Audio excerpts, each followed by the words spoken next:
എന്റെ കുടുംബത്തിൽ കയറി ഓൻ കളിച്ചിക്കണോ? ഓനെ ഞാൻ ഇവിടെ പുറപ്പിച്ച് കിടക്കും. ഇതുവരെ വന്നു കുളിച്ചെങ്കിൽ അതെങ്ങനെ നേരിടണം?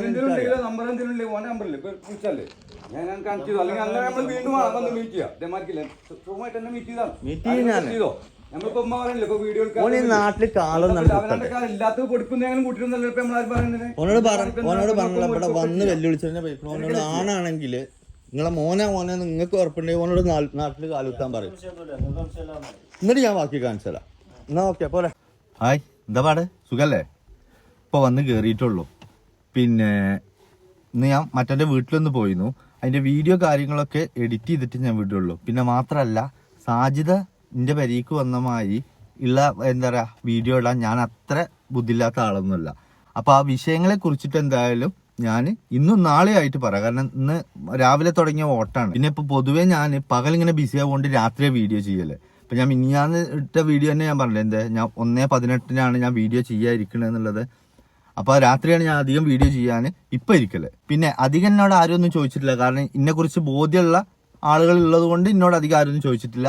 ചോദിച്ച 2-3 ആൾക്ക് ഇല്ല ഞാൻ ഒരു റിപ്ലൈ ആണ് ഞാൻ കൊടുക്കണത്. എന്താ സാജിദയുടെ ചാറ്റ് എന്ന് പറഞ്ഞിട്ട്. അത് ഒരുപാട് എക്സ്പ്ലെയിൻ ചെയ്യാനൊന്നും ഞാൻ തയ്യാറല്ല. കാരണം എന്താ അറിയോ, അങ്ങനെ നമ്മൾ ഒരുപാട് ഇത് എക്സ്പ്ലെയിൻ ചെയ്താൽ നമ്മളിത് വലിയൊരു സംഭവമാക്കി എടുത്തുകൂടുമെന്ന് ഓൾക്ക് തോന്നും. അങ്ങനെ തോന്നാൻ ഞാൻ സമ്മതിച്ചില്ല. ഇത് സംഭവം എന്താണെന്ന് വെച്ചിട്ടുണ്ടെങ്കിൽ നിങ്ങൾക്ക് മനസ്സിലാകാൻ വേണ്ടിയിട്ട് ചുരുക്കി ഞാനൊരു ചെറിയ വേർഡ് പറയാം. ഇവള് ഞാനും ഷെരീഫ് അഞ്ഞായി ഞങ്ങളിപ്പോൾ ഒരുമിച്ച് ഉംറക്ക് പോകുക എന്നൊക്കെ പറഞ്ഞിട്ടുള്ളൊരു വീഡിയോ ഇട്ടിരുന്നില്ലേ, അത് ആ ഡേറ്റ് നിങ്ങളൊന്ന് നോക്കി. ആ വീഡിയോ എത്തുന്നുണ്ട്. ഇതാ ഈ ഡേറ്റാണത്. എത്രയാണ് ഡേറ്റ്? ഫെബ്രുവരി 18. അതായത് ഫെബ്രുവരി 18 ഞങ്ങൾ കണ്ടുമുട്ടിയത്. അന്ന് തന്നെ ഓൾ ആ വീഡിയോ ഇട്ടുക്കണു. അതായത് നോമ്പിന്റെ നേരെ തലേ ദിവസം ഫെബ്രുവരി 19 നോമ്പ് സ്റ്റാർട്ട് ചെയ്യുന്നത്.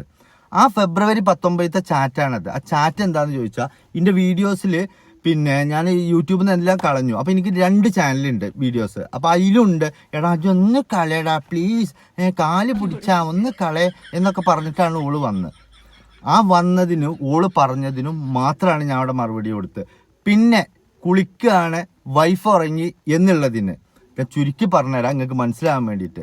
ഇവൾ ഈ സമയത്ത് മെസ്സേജ് വിട്ടപ്പോൾ ലോകത്ത് ഏത് പെണ്ണിൻ്റെ അടുത്തേക്ക് പോയാലും ഒരിക്കലും ഷെരീഫ് ഈ വേശ്യയുടെ അടുത്തേക്ക് ഒന്നും പറഞ്ഞ് പോകൂല എന്ന് നിങ്ങൾക്കും അറിയാം, എനിക്കും അറിയാം, എല്ലാവർക്കും അറിയുന്ന ഒരു കാര്യമാണ്. ഓളിപ്പോൾ വലിയൊരു സംഭവമാക്കി കൊടുക്കുക ചാറ്റ്. അപ്പം നിങ്ങൾക്ക് മനസ്സിലാകാൻ വേണ്ടി ചുരുക്കൊന്ന് ഞാൻ പറയാം. അപ്പം നേരം വെളുത്താൽ നോമ്പ് തുടങ്ങുകയാണല്ലോ.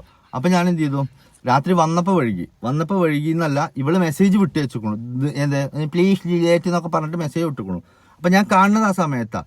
അപ്പം ഞാൻ ഓക്കെ ഞാൻ കണ്ടിടത്തോളം ഞാൻ ചെയ്തിക്കണു എന്ന് പറഞ്ഞിട്ട് ഞാൻ റിപ്ലൈയും കൊടുത്തു. പിന്നെ ഇങ്ങനെ ടൈപ്പിംഗ് എന്ന് കണ്ടപ്പോഴാണ് ഞാനതിൽ പറയണത് എന്താ അറിയോ, ഞാൻ കളി കഴിഞ്ഞ് വരുമ്പോഴാണ് അന്നെ അവിടുന്ന് കണ്ടതെന്ന്. കാരണം എൻ്റെ വീട്ടുകാരായിട്ട് അനിയനാണ് അങ്ങോട്ട് റോട്ടിക്ക് വന്നത്, തിരിച്ച് ഞാനാണ് ഇങ്ങോട്ടും വന്നത്. അങ്ങനെ നിൽക്കുന്ന എന്താ പറയുക ആകെ പീത്ത് നാറിയിട്ട് നിൽക്കുന്നതാണ് എൻ്റെ ഓളുടെ വീഡിയോയിൽ ഉണ്ടാവും അത്. അപ്പം ഞാൻ കളി കഴിഞ്ഞ് വന്നത്, ഇതുവരെ കുളിച്ചിട്ടില്ല, ഞാൻ പോയി കുളിക്കട്ടെ എന്ന് പറഞ്ഞ ഓളെ ഒഴിവാക്കി വിട്ടതാ. മനസ്സിലാക്കണം നിങ്ങൾ. എങ്ങനെ വാട്സാപ്പിൽ ഒരു വോയിസ് പിന്നെ നമ്മൾ നോർമലായി കേൾക്കുന്നതും അതൊന്ന് ഫാസ്റ്റായി കേൾക്കുന്നതും 2ആണ്.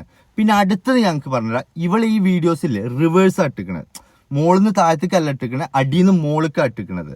അപ്പൊ അതും നിങ്ങളെ കൺഫ്യൂഷൻ ഉണ്ടാക്കും. പക്ഷെ എനിക്കിതൊന്നും ഒരു പ്രശ്നമില്ല. ഞാൻ ആരോടാ പറയുന്നത്, ആരോടാ ചാറ്റ് ചെയ്യുന്നത് എന്നുള്ളത് വ്യക്തമായ ബോധ്യം എനിക്കുണ്ട്. പിന്നെ ഒരൊറ്റ കാര്യങ്ങൾ ശ്രദ്ധിച്ചാൽ മതി. എന്താ അറിയോ, ഇവളോട് ഞാൻ ഒരു മനുഷ്യൻ, ഒരാണ് ഒരു പെണ്ണിനോട് ചാറ്റ് ചെയ്യുന്നതിന്റെ ഉദ്ദേശം എന്താ?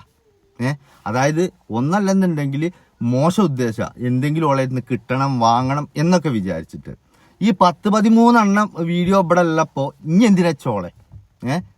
അപ്പൊ അതുകൊണ്ട് അക്കാര്യത്തിലും നിങ്ങൾക്ക് സംശയം ഉണ്ടാവില്ല. പിന്നെ ലോകത്ത് ഇത്ര പെണ്ണുങ്ങൾ ഉണ്ടായിട്ടും സാജിദയാണല്ലോ ഇതിന്റെ അവിഹിതം കൊടുത്തിക്കണേ, അത് ഓളായിട്ട് ശരി തന്നെ അക്കാരം. അപ്പൊ സാജിദ സംഭവം ചീറ്റ് ചെയ്യിക്കണു, എടുത്തും കൊണ്ട് പോയിക്കോ. വേറെ എന്തെങ്കിലും കൊല്ലം വേറെ ഞാൻ എന്താ പറയാ കുളിക്കുമ്പോഴുള്ള ഫോട്ടോ, അതല്ലെന്നുണ്ടെങ്കിൽ മുത്തുമണിയെ എവിടെയെന്നൊക്കെ ചോദിച്ചിട്ടില്ല വല്ല വോയിസോ അങ്ങനെ എന്തെങ്കിലുമൊക്കെ ഉണ്ടെങ്കിൽ ഒന്ന് ഇട്ട് വേണ്ട.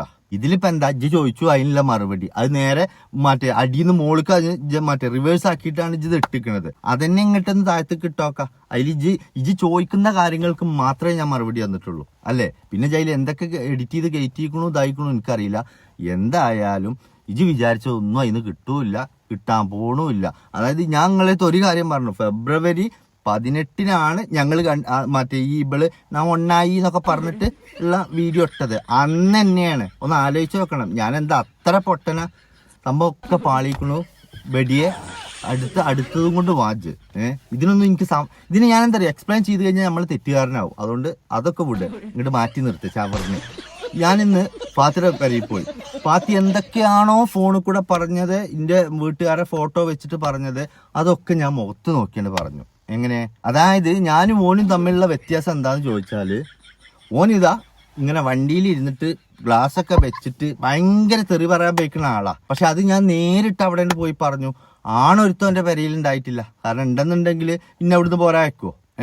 അപ്പൊ അതുകൊണ്ട് ഓലിക്ക് മനസ്സിലായി എന്താ അറിയോ, ചോദിച്ചു വാങ്ങണ്ടാന്ന്. ഞാൻ മൊബൈലിന്റെ ഉള്ളിലാ, എൻ്റെ മുമ്പിൽ കൊണ്ട പറഞ്ഞ തൊണ്ടടക്കി കിട്ടുന്നു.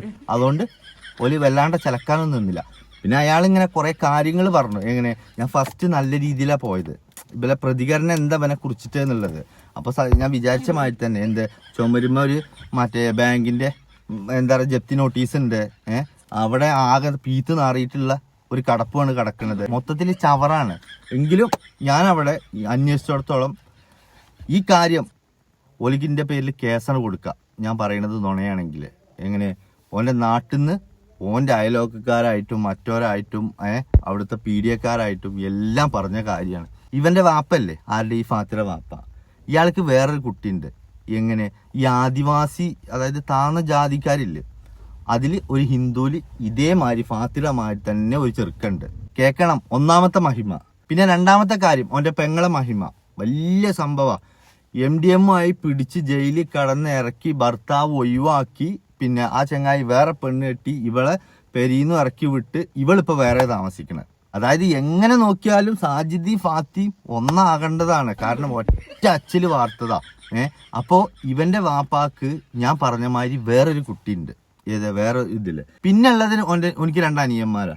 ഈ 2 അനിയന്മാർക്കും ഈ അടുത്ത് 4 പൂശ കിട്ടിയിരിക്കണം. അതിന്റെ കാരണം എന്താന്ന് ചോദിച്ചാൽ, സ്വന്തം കുടുംബത്തിലെ പെണ്ണുങ്ങൾക്ക്, അതായത് പെങ്ങന്മാരെ പോലെ കാണേണ്ട പെണ്ണുങ്ങൾക്ക് ഓന് ഓരോന്ന് നട്ട പൈരാക്ക് വിട്ടുകൊടുത്തിട്ട് ഇവനെ പെരിയിൽ വന്ന് തച്ചു പോയിക്കണം. അതായത് ആ ഫാമിലി ആയിട്ട് അവിടെ ആർക്കും ഒരു താല്പര്യമല്ല. അത്രയും തറയെന്നും പറഞ്ഞാൽ പോരാ. ഇവണ്ടല്ലോ, ഇവപ്പോ സാജിദ കൊടുത്ത റിപ്പോർട്ട് ന്യൂസ് പേപ്പറായിട്ട് വായിച്ചാൽ നിന്നതാ. ഈ കഥകള് സാജിദാക്കും ഓനിക്കും മാത്രം അറിയണേ. പക്ഷെ ഞാൻ അങ്ങനെയല്ല. ഞാൻ ഓന്റെ നാട്ടിൽ പോയിട്ട് അവിടുന്ന് അന്വേഷിച്ച് വന്നതാ. ഞാൻ ഓന്റെ മാതിരിയെ എന്തെങ്കിലും ജയിക്കാൻ വിളിച്ച് പറയണല്ല. ഞാൻ പറഞ്ഞ കാര്യങ്ങൾ മുഴുവൻ സത്യ. ഓന്റെ പെങ്ങളുടെ കാര്യത്തിൽ പറഞ്ഞതും സത്യമാണ്. ഓന്റെ അനിയന്മാരുടെ കാര്യത്തിൽ പറഞ്ഞതും സത്യമാണ്. അതുപോലെ തന്നെ ഓന്റെ വാപ്പാടെ കാര്യം പറഞ്ഞ മൂപ്പരിനോട് പറയണേ എന്ത്, ഞാൻ പണ്ട് മറ്റേ 20 കൊല്ലം കക്കൂസിൽ ഒളിച്ചതാണ് പോലീസിനെ പേടിച്ചിട്ട്. അപ്പൊ ഞാൻ പറഞ്ഞു അത് നിങ്ങളെ. പക്ഷെ ഞാൻ അങ്ങനെ കക്കൂസിൽ ഒളിച്ചില്ല, വെറുതെ അല്ലൊരു നാറ്റെന്ന്. അപ്പൊ തന്നെ ഞാൻ പറഞ്ഞു, കക്കൂസിലൊക്കെ ഒളിച്ച മഹാനാ മൂപ്പര ഓന്റെ വാപ്പ. കേൾക്കണം, എന്നോട് സിമ്പിളായിട്ടൊരു കാര്യം ചോദിക്കട്ടെ ഫാത്തിയെ. സാജിദ വന്നു ഒന്നും ചെയ്തില്ല, നാണം കെട്ടു, ആ വാപ്പാൻ്റെ ഇമ്മാൻ്റെ എന്നൊക്കെ പറഞ്ഞില്ലേ. ഇപ്പൊ ഓലൊക്കെ എൻ്റെ പെരയ്ക്ക് ഞാൻ കയറി ചെന്ന് ഓലൊക്കെ വീഡിയോ എടുത്തു. എൻ്റെ പെരയിൽ ആണുങ്ങളുണ്ടെങ്കിൽ ഇന്നും തടയണ്ടേ? എന്തോലും തടയുന്നു? എൻ്റെ അഞ്ചൻ പറ, ഞാൻ നിങ്ങളെ വീഡിയോ എന്നും കാണലുണ്ട്, ഞാൻ ലൈക്ക് അടിക്കലൊക്കെ ഉണ്ട്, നിങ്ങൾ നല്ല നല്ല വീഡിയോകൾ ചെയ്യലുണ്ട്. ഓൻ്റെ സർട്ടിഫിക്കറ്റ് ആണല്ലോ എനിക്ക് നല്ല വീഡിയോ ചെയ്യലുണ്ട് ഇല്ല എന്നുള്ളത്. പക്ഷെ ഒരു കാര്യം ഞാൻ പറഞ്ഞു കേട്ടോ ഫാത്തിയെ, ഏത് കാലം കഴിഞ്ഞിട്ടാണ് നാട്ടിൽ കാല് കുത്തുന്ന വെച്ചെങ്കിലും അന്ന് നമ്മൾ തമ്മിലൊരു കാണല് കാണും. സലീം കുമാർ പറഞ്ഞ മാതിരി, ഇത് ഇജ്ജ് പറഞ്ഞ മാതിരി മൊബൈൽ വണ്ടിയിൽ വെച്ചിട്ടില്ല പറച്ചിലല്ല കേട്ടോ. അതെനിക്ക് വഴിയെ മനസ്സിലായിക്കോളും. അത് വിട്. ഇജ്ജിപ്പോ ഞാൻ ഈ പറഞ്ഞ കാര്യങ്ങള് എനിക്ക് നുണയെന്ന് നിഷേധിക്കാൻ പറ്റുമോ? എൻ്റെ ഇപ്പ ഒരു ആദിവാസിക്ക് പള്ളിയിലുണ്ടാക്കി അതിൽ എൻ്റെ അതേ പ്രായമുള്ള ഒരു മോൻ ഉണ്ടെന്ന് പറഞ്ഞാൽ എനിക്ക് നിഷേധിക്കാൻ കഴിയുമോ? എൻ്റെ പെങ്ങളെ കാര്യത്തിൽ ഞാൻ പറഞ്ഞാൽ എനിക്ക് നിഷേധിക്കാൻ കഴിയുമോ? എൻ്റെ അനിയൻ്റെ കാര്യത്തിൽ പറഞ്ഞത് നിഷേധിക്കാൻ കഴിയുമോ? ഇതൊന്ന് പറ. എന്തോരം ക്വാളിറ്റിയാണ് എനക്കും എൻ്റെ ഫാമിലിക്കൊക്കെ. എന്നിട്ട് ആ ഇജ്ജന്നെ ഇളക്കാൻ വന്നിക്കണേ. ഇജ്ജ് ഫോട്ടോ കൊണ്ട് കളിച്ചു, ഞാൻ നേരിട്ട് കളിച്ചു. നേരിട്ട് കളിക്കാനുള്ള ഉപ്പാക്ക് ഉണ്ടായിക്കണു വെച്ചെങ്കിൽ ഇജ്ജ് ബാ, നമുക്ക് നേരിട്ടൊന്ന് കളിച്ചു നോക്കാം. ധൈര്യം ഉണ്ട് എനക്ക്? അല്ലാതെ ആർക്കും വേണ്ടാത്ത ഒരു വെടിയുടെ കാര്യം പറഞ്ഞിട്ട് ഇജ്ജ് വിലയിരുത്തരുത് കേട്ടോ. അനക്ക് പിന്നെ UAE ഇട്ടിട്ട് ഈ വീഡിയോസുകൾ ചെയ്തിരുന്നത് അത് അവിടെ അനക്ക് വേറെ കിട്ടും. ഇൻഷാ അള്ളാ ഇജ്ജ് വെയിറ്റ് ചെയ്യുക. അധികം താമസമൊന്നും ഉണ്ടാവില്ല, ഇജ്ജ് ബേജാറാകണ്ട കേട്ടോ. ഇതിന്നെന്തായാലും എൻ്റെ പെരക്കാരനോട്, എൻ്റെ പെരക്കാർക്ക് കഴിഞ്ഞു എടാ ചെങ്ങായി എത്ര കാലമായി ആ പെരയ്ക്ക് ചെലവിന് കൊടുത്തിട്ട്. ഇജ്ജിങ്ങനെ വണ്ടി കയറിയിട്ട് ഞാനിത് ആ വണ്ടി എടുത്തു ഈ വണ്ടി എടുത്തു എന്നൊക്കെ പറഞ്ഞിങ്ങനെ പൊങ്ങച്ചം പറയല്ലോ. ഞാൻ തള്ളക്കും തന്തക്കും ഒരു 100 ഉറുപ്പ്യ കൊടുക്കുന്നുണ്ടോ? ഇജ്ജ് എന്തിനാണെന്നൊക്കെ പറഞ്ഞ് നടക്കണു. ഞാന് എൻ്റെ ചോരയിലൊന്നിനെങ്കിലും എന്തെങ്കിലും ഒരു പണി കൊടുക്കാൻ പറ്റുമോ വെച്ചിട്ട് പോയതാ. പക്ഷെ അവിടെ പോയപ്പോൾ അങ്ങോട്ട് എന്തെങ്കിലും കൊടുക്കാൻ തോന്നി. അതാണ് അവസ്ഥ. എന്നിട്ടും എൻ്റെ കലിപ്പ് നിൽക്കാഞ്ഞിട്ടാണ് ഞാൻ മുഖത്ത് നോക്കി കാര്യം പറഞ്ഞ് ഞാൻ പോകുന്നത്. കുളിപ്പിച്ച് ഞാൻ കടത്തുന്നുള്ളത് മനസ്സിലായോ? ഇല്ലെന്നുണ്ടെങ്കിൽ വീഡിയോയിലുണ്ട്, എൻ്റെ അടുത്ത് വീഡിയോ ഉണ്ടറാ. എല്ലാത്തിൻ്റെ വീഡിയോ ഉണ്ട്. പക്ഷെ ഞാനിപ്പോൾ അത് ഒറ്റയടിക്ക് പോസ്റ്റ് ചെയ്യാത്ത എന്താന്ന് ചോദിച്ചാൽ, സാജിദല്ല ഞാൻ, വെടിയല്ല ഞാൻ. അത് ഇജ്ജ് മനസ്സിലായിക്കൊള്ളു. അതിനാണ് ഇജ്ജ് സാജിദാടെ ചാറ്റും പൊക്കി പൊടിച്ച് വന്നിക്കണെച്ചെങ്കിൽ അത് ലോകത്ത് ഇത്ര പെണ്ണുങ്ങൾ ഉണ്ടായിട്ട് എൻ്റെ അവിഹിത സാജിദയായിട്ട് എന്നെ പിടിക്കപ്പെട്ടില്ലേ? വല്ലാത്തൊരു സങ്കടം തന്നെ ടച്ച്.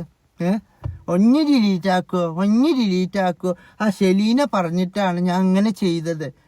ആ ഷെലീനാനെ വേറെ ഒരുത്തിനുമായിട്ട് പിടിച്ചു. അങ്ങനെ ഓളെ പെരീന്ന് പുറത്താക്കിയിരിക്കുകയാണ്. അതുകൊണ്ട് ഓളെ ഇന്ത്യയിലത്തെ താമസം. അങ്ങനെ പറ്റിപ്പോയതാ. എന്തേയിരുന്നു ഓളെ ഒലിപ്പീര്. ഓള് 100 മെസ്സേജ്, അതും വോയിസാ വിട്ടീന്ന്. 100 വോയിസ് വിട്ടിട്ടുണ്ടെങ്കിൽ ഒന്നിനെ ഞാൻ പറയുള്ളൂ. നിങ്ങൾ അതിന്റെ ടൈമുകൾ നോക്കൊണ്ടും ഓൾക്ക് ഞാൻ കൊടുക്കുന്ന റിപ്ലൈയുടെ ലേറ്റ് എത്ര ആയിട്ടാണെന്നുള്ളത്. ആകെ കുറച്ച് ആ ഒരൊറ്റ ഇത് മാത്രമാണ് ഞാൻ അപ്പക്കപ്പ കൊടുത്തത്. എന്നിട്ട് ഞാൻ പറഞ്ഞത് ഞാൻ കുളിക്കാൻ കയറുകയാണ്, പിന്നെ നിർത്തി പോകാൻ വേണ്ടിയിട്ട്. അപ്പോൾ ഭാര്യ എവിടെ? അത് ഞാൻ അപ്പം തന്നെ പറഞ്ഞു, ഓള് ഉറങ്ങിക്കോളും. സംഭവം ഓള് ഉറങ്ങിയിട്ടൊന്നും ഉണ്ടായിരുന്നില്ല. കാരണം എന്താ പറയുക, ഞാൻ വന്ന് കയറിയപ്പോൾ തന്നെ എനിക്ക് തുണിയും തോർത്തുമുണ്ടും ഓള് കൊടുന്നു തരിക. അപ്പോഴാണിത്. ഇജിപ്പോൾ വലിയൊരു ശമ്പമാക്കി വന്നതാ. വെള്ളത്തിൽ വളിയിട്ട മാതിരി ആയില്ലേ? എന്നിട്ട് എന്തിയായി? ഒരു മരുന്നിന് പോലും അതിന് കണക്കൊന്നിനും കിട്ടിയില്ലല്ലോ അല്ലേ? അതെന്തുകൊണ്ടാ അറിയോ? വേശികളോട് കളിക്കുമ്പോൾ സൂക്ഷിക്കണം എന്നുള്ളതില്ലേ? അതുകൊണ്ട് ഞാൻ പറഞ്ഞില്ലേ, ലോകത്ത് ആരുടെ അടുത്തേക്ക് എത്ര തരം താഴ്ന്ന പെണ്ണിൻ്റെ അടുത്തേക്ക് പോയാലും അന്നോടൊരു അവിഹിതം ഞാൻ വെക്കുവോ? ഞാനപ്പോൾ എന്താ തിന്നണ്? ഇതൊന്ന് ആലോചിച്ച് നോക്കാം. അല്ലെങ്കിൽ ഇന്നെ അറിയുന്നവരെ, അല്ലെങ്കിൽ ഇന്നെ കാണുന്നവരെ ഓലൊന്നും ആലോചിക്കൂലേ? ശരിക്കും അങ്ങനെയായിരുന്നെങ്കിലേ സത്യം പറഞ്ഞാൽ ചിലപ്പോൾ പെണ്ണുങ്ങളെയൊക്കെ പറഞ്ഞ് മനസ്സിലാക്കാൻ ഭയങ്കര ഇടങ്ങാറായിരുന്നു. ഇതെന്തോ ഇജാവും കൊണ്ട് എനിക്ക് ആറിനോട് ഒന്നും ബോധിപ്പിക്കണ്ട, മനസ്സിലായില്ലേ? അതിന് ഞാൻ എന്നോട് നന്ദി പറയുന്നുണ്ട്. എൻ്റെ അവളെ ചില്ലറക്കാരിയൊന്നുമല്ല.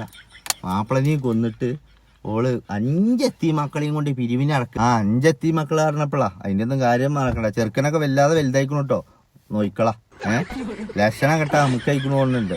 ഓനും വീഡിയോക്ക് വേണ്ടിയിട്ട് മെസ്സേജ് അയച്ചിക്കണോന്ന് അറിയില്ല. കാരണം കുറെ ആളുകളെ ഇങ്ങനെ വരുന്നുണ്ട്, അതുകൊണ്ട് പറഞ്ഞതാണ്. പിന്നെ 5 ആൺകുട്ടികളെ അടിക്കലിക്ക് പറയണ്ട. അതൊക്കെ വലുതാവട്ടെ. തള്ള ഇങ്ങനെ പയച്ചിട്ടാണ് നടന്നീന്ന് അറിയുമ്പോൾ ഓലെന്നെ അതിന് തീരുമാനം എടുത്തോളും. അതുകൊണ്ട് വല്ലാണ്ട് ഞാൻ കളിക്കണ്ട കേട്ടോ.